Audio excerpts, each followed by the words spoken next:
I'm up here with my buddy Brandon in Saskatchewan, looking forward to an awesome week of deer hunting. We're going to put this trail camera out. This guy right here knows something about putting out a cam.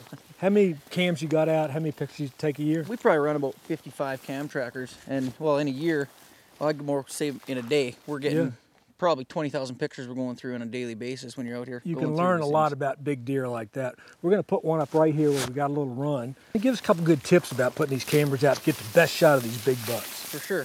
First off, Mike, note where the sun rises and falls. It's in the east and west, and generally kind of goes across up on the south side. I face my cameras north. Okay. It gives me the best resolution and the best, image quality. You don't get that glare off the sun in the morning. Great. Shining at your camera.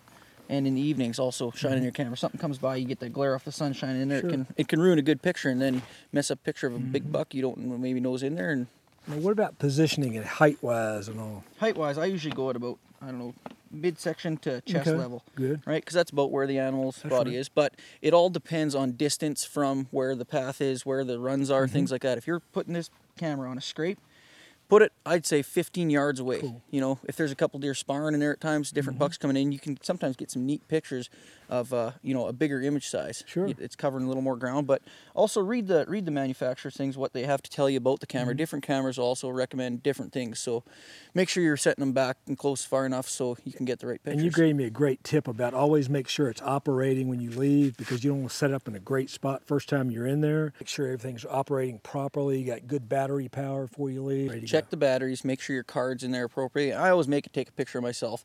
It's a piece of equipment, they usually work great. Right. Sometimes they mess up, you just got to reset it and away you go. So great tips from a buddy of mine that takes tens of thousands, analyzes trail camera pictures every year, help you get on a big deer.